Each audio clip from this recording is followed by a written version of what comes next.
Good morning everyone. সবার প্রথম তোমাকে কংগ্রাচুলেশন। কেন? কারণ আজকে যেই যুগে দাঁড়িয়ে সমস্ত স্টুডেন্টরা সারাদিন স্ক্রোল করছে, রিলস দেখছে, মজার মজার ভিডিও দেখছে, পড়াশোনা করছে না, সেই সময় তুমি আজকে একটা এডুকেশনাল ভিডিওতে ক্লিক করেছো এবং ভিডিওটা দেখতে এসেছো।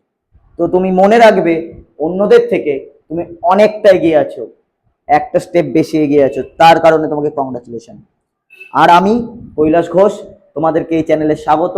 আজকে আমরা যেটা পড়বো সেটা হচ্ছে কন্ডিশনাল সেন্টেন্স, যেটা পরীক্ষার পয়েন্ট অফ ভিউ থেকে খুব ইম্পর্টেন্ট এবং টেন্সের কোশ্চেনের ভিতরে এই টপিকটা থেকে প্রশ্ন হয়ে থাকে এবং আমরা অনেক সময় বুঝতে পারি না যে কিভাবে হ্যান্ডেল করতে হবে।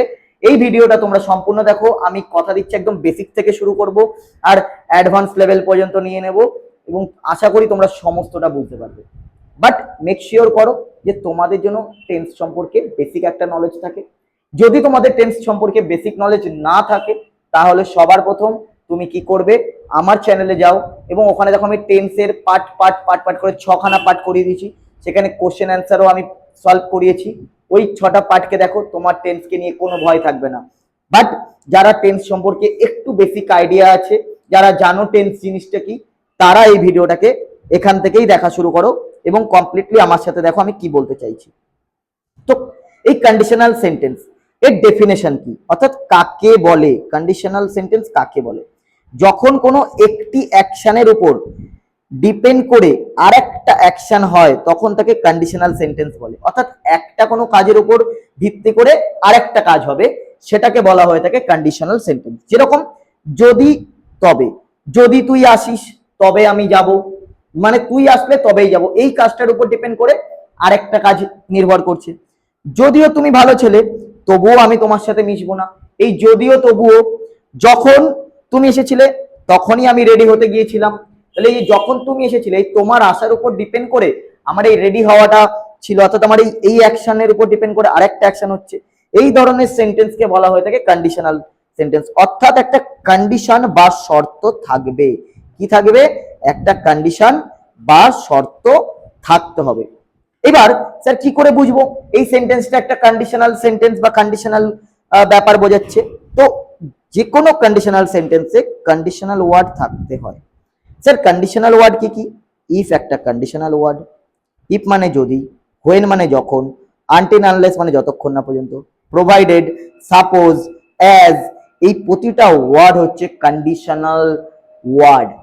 এই ওয়ার্ডগুলো যদি কোনো সেন্টেন্সে আসে তুমি তখন বুঝবে যে এই ওয়ার্ডগুলো কন্ডিশনাল ওয়ার্ড, তার মানে এইগুলো কোনো একটা কন্ডিশন বা শর্তকে বোঝাবে। অর্থাৎ এইখানে নিশ্চয়ই কোনো একটা কাজের উপর ডিপেন্ড করে আর একটা কাজ হবে। আশা করি আমি বোঝাতে পারছি আমি জিনিসটা কি বলতে চাইছি। এবার আরেকটা জিনিস দেখো, কন্ডিশনাল সেন্টেন্স যেখানেই থাকবে ওই সেন্টেন্সের দুটো ক্লজ থাকে। এবার অনেকে জানে না স্যার ক্লজ কি জিনিস। আমি তোমাকে বলি, যেমন তোমাদের মাথাতে আসছে হোয়াট ইজ ক্লজ, ক্লজ কি জিনিস। আমি বলি ক্লজ হচ্ছে একটা ছোট সেন্টেন্স। স্যার ছোট সেন্টেন্স মানে কি? ছোট সেন্টেন্স মানে হচ্ছে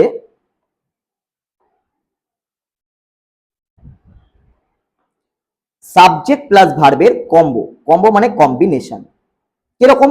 স্যার একটু ভালো করে বোঝান, তাহলে ভালো করে বুঝতে পারবো। আমি বললাম ওকে, একটু ওয়েট করো আর আমার সাথে সাথে পুরো জিনিসটাকে দেখো, নোট করো, তুমি জানতে পেরে যাবে।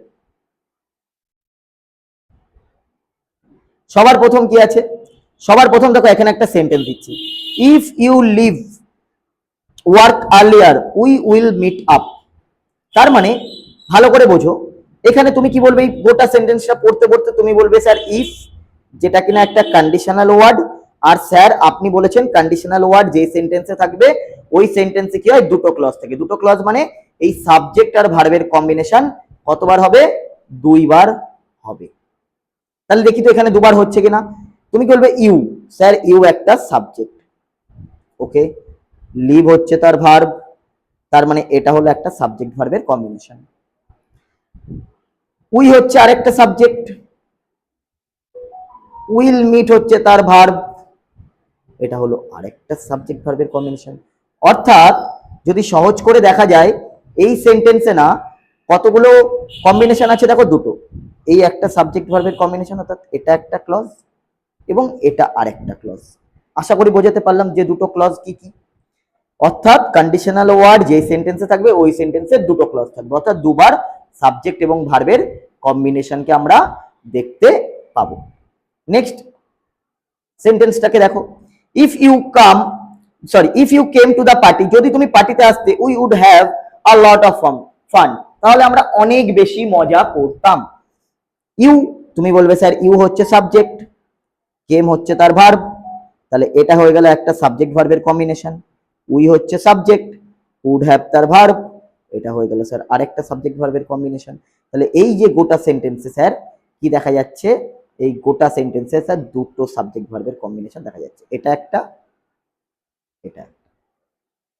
তো বেসিক্যালি আমরা এতক্ষণ পর্যন্ত শিখলাম যে সবার প্রথম কন্ডিশনাল ওয়ার্ড কি কি। আমরা শিখলাম কন্ডিশনাল ওয়ার্ড হচ্ছে এই যে if, when, until, unless, provided, suppose, as, এবং এটা শিখলাম যদি এই ওয়ার্ডগুলো কোনো সেন্টেন্সে থাকে তাহলে ওই সেন্টেন্সে কতগুলো ক্লজ আসবে, দুবার ক্লজ আসবে। ক্লজ মানে কি, সাবজেক্ট প্লাস ভার্বের কম্বিনেশন, এবং আমরা এখানে এক্সাম্পলের সাথে সেই জিনিসগুলোকে বুঝলাম। এবার চলো পরের স্লাইডে দেখা যাক কি আছে। এবার কন্ডিশনাল সেন্টেন্স কি জিনিস স্যার, টাইপটা কি হয়, কি রকম দেখতে হয়, ভালো করে বোঝান।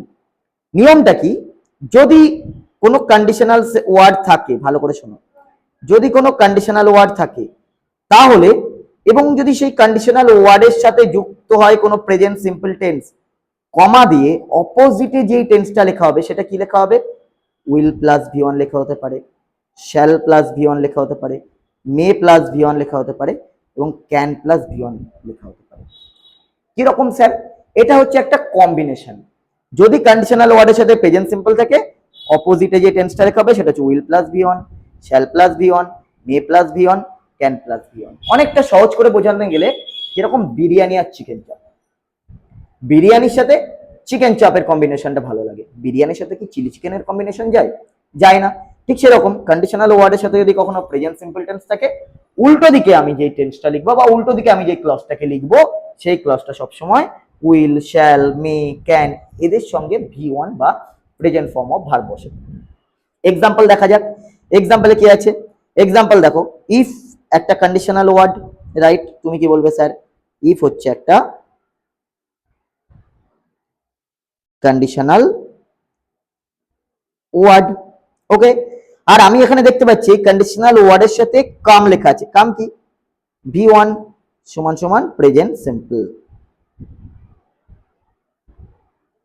তার মানে কন্ডিশনাল ওয়ার্ডের সাথে কোন টেন্স যুক্ত হয়ে আছে, প্রেজেন্ট সিম্পল। তো অপোজিটে আমাকে কি লিখতে হবে, will plus V1, I will go, আমি যাব, দেখো লেখা আছে। আমরা শিখলাম যখন কোনো কন্ডিশনাল ওয়ার্ড থাকবে ওই কন্ডিশনাল ওয়ার্ডের সাথে যদি প্রেজেন্ট সিম্পল থাকে অপোজিট আমাকে লিখতে হয় ফিউচার সিম্পল বা can plus V1, may plus V1 এইগুলো। আরেকটা এক্সাম্পল দেখো, if I go to Agra, যদি আমি আগ্রাতে যাই, ইফ আই গো, গো হচ্ছে ভি1 প্রেজেন্ট সিম্পল টেন্স।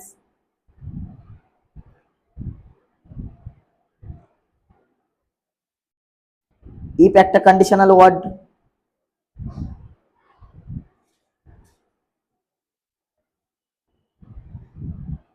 তাহলে কন্ডিশনাল ওয়ার্ডের সাথে প্রেজেন্ট সিম্পল, এদিকে উইল সি ফিউচার সিম্পল। আশা করি আমি বোঝাতে পারছি, ওকে। তাহলে এবার কিছু প্র্যাকটিস হয়ে যাবে। প্র্যাকটিস কিভাবে করব দেখো, প্র্যাকটিসের জন্য কিছু কোশ্চেন তোমাকে দিচ্ছি, করো। If you achieve your target, তুমি কি বলবে, ইফ স্যার একটা কন্ডিশনাল ওয়ার্ড, স্যার বলেছেন যদি কখনো কোনো কন্ডিশনাল ওয়ার্ডের সাথে প্রেজেন্ট সিম্পল থাকে, অ্যাচিভ ভি1 প্রেজেন্ট সিম্পল, তাহলে অপোজিটে কি হবে, ফিউচার সিম্পল। ইউ, তাহলে ফিউচার সিম্পল কি হবে, you will get a promotion. অর্থাৎ if you achieve your target, যদি তুমি তোমার অ্যাচিভ করো তোমার টার্গেটকে তাহলে তুমি একটা প্রমোশন পাবে। এইখানে অনেকটা ফ্যাক্ট বা কোনো পসিবিলিটি ডিপেন্ড করে, অর্থাৎ বর্তমানের উপর কোনো কিছু করে ভবিষ্যতের কিছু একটা পসিবিলিটি হতে পারে, ভবিষ্যতের কিছু একটা ফ্যাক্ট হতে পারে। এই ক্ষেত্রে আমরা কন্ডিশনাল ওয়ানকে বোঝানোর চেষ্টা করি। আরেকটা এক্সাম্পল বা প্র্যাকটিস আছে দেখো, ইফ শি কুক ডিনার, যদি সে ডিনার করে, আই উইল মেক ডেজার্ট, তাহলে আমি ডেজার্ট করব। তাহলে এই দেখো ফিউচারে কি বলছে, উইল মেক। তুমি বলবে ইফ স্যার আছে, ইফ একটা কন্ডিশনাল ওয়ার্ড, কন্ডিশনাল ওয়ার্ডের সাথে কি টেন্স আসবে সেটা আমি বুঝতে পারছি না, কারণ টিচার আমাকে এটাকে ফিল আপ করতে দিয়েছে। বাট আমি অপোজিটে, কিন্তু আমি এই অপোজিটে দেখতে পাচ্ছি ফিউচার সিম্পল আছে।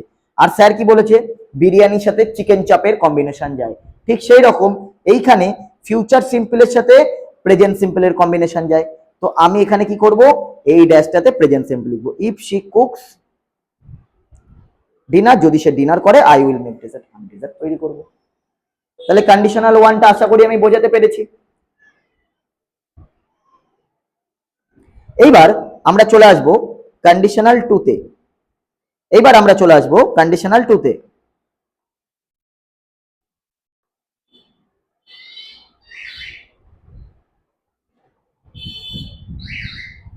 কন্ডিশনাল টু কি বলছে, কন্ডিশনাল টু বেসিক্যালি কোনো ইমাজিনেশন বা কল্পনাকে বোঝায়।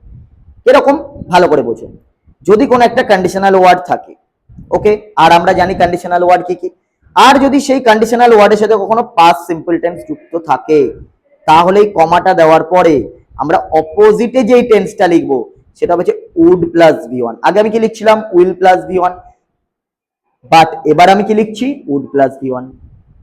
আগে আমি লিখছিলাম মে, এবার আমি লিখছি মাইট প্লাস ভি1। আগে আমি লিখছিলাম ক্যান, এখন আমি লিখছি কুড প্লাস ভি1। অর্থাৎ বেসিক্যালি আগে আমি কি করছিলাম, এই উইলের present form, shall present form, may present form, ক্যানের প্রেজেন্ট ফর্ম গুলো লিখছিলাম। এইবার আমি শুধু তাদের পাস্ট ফর্ম গুলোকে লিখছি, কারণ কন্ডিশনাল ওয়ার্ডের সাথে কি এসেছে, পাস্ট সিম্পল টেন্স এসেছে। তো এই দিকে আমি কি করব, উইল না লিখে উইলের পাস্ট উড করে দেবো, শ্যাল না লিখে শ্যালের পাস্ট শুড নয় উড করব, শ্যালের পাস্ট শুড নয় উড হয়, উড করব। মের পাস্ট মাইট করব, ক্যানের পাস্ট কুড করব। আমি কি বোঝাতে পারছি?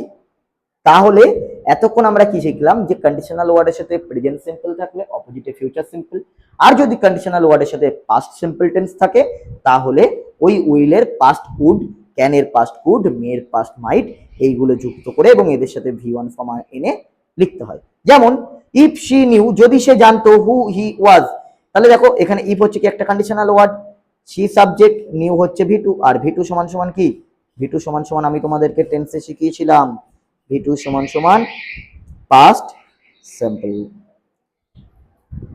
তো যদি কখনো কন্ডিশনাল ওয়ার্ডের সাথে পাস্ট সিম্পল থাকে, অপোজিটে আমি কি লিখবো, উড প্লাস ভি1।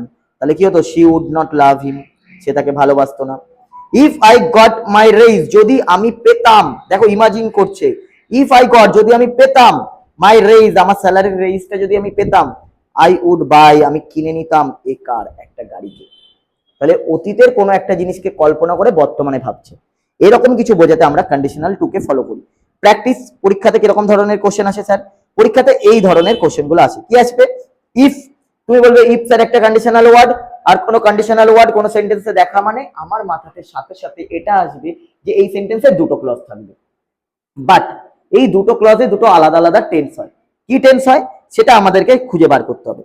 তুমি বলবে স্যার বলেছেন ইফ শি ট্রাই, যদি সে চেষ্টা করে বা করতো, she would succeed.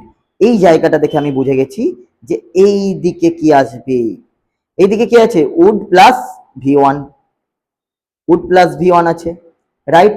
R would plus V one মানে কি, তুমি বলবে উড প্লাস ভি1 কখন হয়, যখন কন্ডিশনাল সেন্টেন্সের সঙ্গে পাস্ট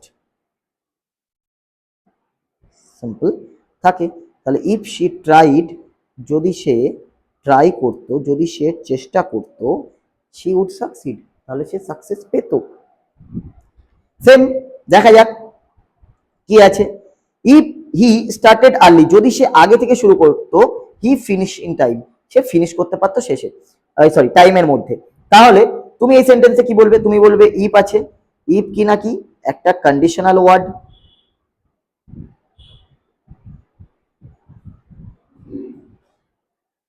এই কন্ডিশনাল ওয়ার্ডের সাথে কি টেন্স এসেছে, স্টার্টেড ভি2, অর্থাৎ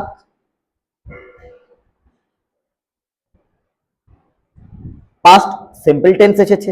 যদি এই কন্ডিশনাল ওয়ার্ডের সাথে কোনো পাস্ট সিম্পল টেন্স আছে, তাহলে আমরা এই অপোজিটে কি করব, অপোজিটে আমরা উড প্লাস ভি1 কে লিখি।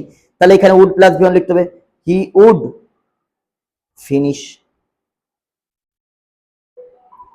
ইন টাইম, তাহলে সে টাইমের ভিতরে ফিনিশ করতে পারতো। দেখো যদি ভিডিওটা ভালো লেগে থাকে বা যদি তুমি এই ভিডিওটা বুঝতে পারো তাহলে অবশ্যই ভিডিওটাকে লাইক করো, কমেন্ট বক্সে আমাকে জানিও যে তোমার কেমন লাগছে, কারণ তোমার ওই একটা কমেন্ট আমাকে অনেকটা মোটিভেট করে, আমাকে নেক্সট ভিডিও আনার সাহস যোগায়। কারণ আজকে যেই যুগে দাঁড়িয়ে কোনো স্টুডেন্ট পড়াশোনা করতে চাইছে না, রিলস স্ক্রল করছে, অনলাইনের টিচাররা শুধু টেক্সট বুক পড়িয়ে চলে যাচ্ছে, গ্রামারটাকে গুরুত্ব দিয়ে বোঝাচ্ছে না, সেইখানে এই ভিডিওগুলো বানাতে সত্যি অনেকটা কষ্ট হয়। যদি তোমরা বুঝতে পারো ভিডিওটাকে অবশ্যই লাইক করো, একটু কমেন্ট করো এবং নিজের বন্ধুদের মাঝে শেয়ার করে তাদেরকেও জানার সুযোগ সুবিধা করে দাও। একা একা নিজে শিখে কি হবে, বন্ধুদেরকেও একটু হেল্প করো, হেল্পফুল মেন্টালিটি তৈরি করো। চলো নেক্সট পার্টে চলে আসি। নেক্সট পার্ট হচ্ছে আমাদের কন্ডিশনাল থ্রি। কন্ডিশনাল থ্রি কি বলে একবার ভালো করে দেখে নেওয়া যাক। কন্ডিশনাল থ্রি বলে যদি কোনো কন্ডিশনাল ওয়ার্ড থাকে, এবার কন্ডিশনাল ওয়ার্ড মানে কি, ইফ হতে পারে, অ্যাজ হতে পারে, হোয়েন হতে পারে, সাপোজ হতে পারে, রাইট? Yes or no?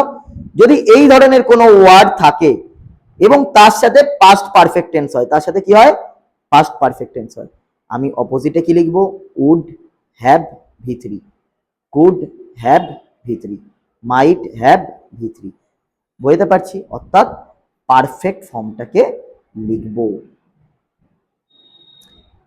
সেন্টেন্সটা ভালো করে দেখা যাক। তুমি বলবে ইফ একটা কন্ডিশনাল ওয়ার্ড, তার সাথে কোন টেন্স আছে, if you had asked me, যদি তুমি আমাকে জিজ্ঞেস করতে, হ্যাড আস্কড পাস্ট পারফেক্ট, তাহলে I would have told you, would plus have plus ভি3, তাহলে আমি তোমাকে বলে দিতাম। তাহলে এই যে এই ধরনের কন্ডিশন গুলোকে আমাদেরকে বুঝতে হবে যে এই কার সাথে কোন কম্বিনেশনটা যাবে। বোঝাতে পারছি? বিরিয়ানির সাথে চিলি চিকেন যাবে না বিরিয়ানির সাথে চিকেন চাপ যাবে, এই কম্বিনেশনটাকে বোঝার চেষ্টা করো। তারপরে কি বলছে দেখো, if you had not help, যদি তুমি আমাকে হেল্প না করতে, had not help past perfect, I would have been in real trouble, আমি আসল সমস্যাতে পড়ে যেতাম। তাহলে দেখো এখানে উড হ্যাভ প্লাস ভি3, যেরকমটা বলা আছে সেরকমটাই করানো আছে। এই নিয়মগুলোকে খাতাতে অবশ্যই নোট ডাউন করে রাখবে বা স্ক্রিনশট নিয়ে রাখবে, পরীক্ষাতে এইখান থেকে প্রচুর পরিমাণ কোশ্চেন আসে। আমি বারবার বলে রাখছি, তোমরা এই রুলস গুলোকে একটু ভালো করে ফলো করো এবং আমি যে প্র্যাকটিস গুলো করিয়েছি এগুলোকে করো। যদি এর উপরে তোমার কোনো প্র্যাকটিস ভিডিও আলাদা করে লাগে, তুমি আমাকে কমেন্ট বক্সে অবশ্যই জানিও যে স্যার এটার উপরে একটা প্র্যাকটিস ভিডিও নিয়ে আসতে, আমি নিয়ে আসবো। দেখা যাক কি আছে প্র্যাকটিসে। If you had invited her, যদি তুমি তাকে ইনভাইট করতে, ভালো করে দেখো, you subject, had invited past perfect, তাহলে অপোজিটে কি হবে, উড হ্যাভ ভি3, তাহলে জেন কি করতো, উড হ্যাভ ভি3, কামের ভিতরে কি কাম, তাহলে জেন আসতো। এখানে দেখো ইফ ইউ, যদি তুমি ওয়ার্ক হার্ডার, ওয়ার্ক মানে কি, কষ্ট করতে, you would have passed your exam, তুমি বলবে স্যার এখানে কম্বিনেশনটা রেখেছি উড প্লাস হ্যাভ প্লাস ভি3 আছে, আর এই উড প্লাস হ্যাভ প্লাস ভি3 কখন হয়, যখন এইদিকে পাস্ট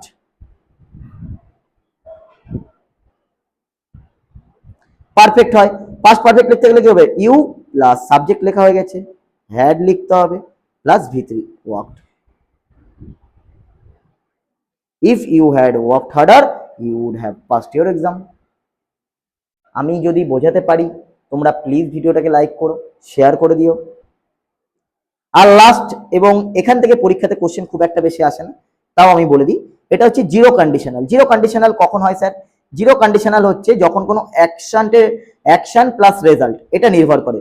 যেরকম ধরো কোনো একটা কন্ডিশনাল ওয়ার্ড আছে, সেন্টেন্সে কোনো একটা কন্ডিশনাল ওয়ার্ড আছে, ওকে, আর এই কন্ডিশনাল ওয়ার্ড থাকার পরে তার সাথে প্রেজেন্ট সিম্পল হবে এবং অপোজিটও প্রেজেন্ট সিম্পল হবে। স্যার কোন ক্ষেত্রে এই নিয়মটা খাটবে, যদি সেটা কোনো ইউনিভার্সাল ট্রুথ এরকম কিছু বোঝায়, ইউনিভার্সাল ট্রুথ বা এরকম কিছু একটা এক্সাম্পল দিয়ে বোঝায়, আশা করি ভালো করে বুঝতে পারবে। দেখো এখানে আমি একটা কথা লিখেছি, কথাটা কি, ইফ ইউ ফ্রিজ ওয়াটার, যদি তুমি ফ্রিজ করো জলকে, ভি1, ইফ একটা কন্ডিশনাল ওয়ার্ড,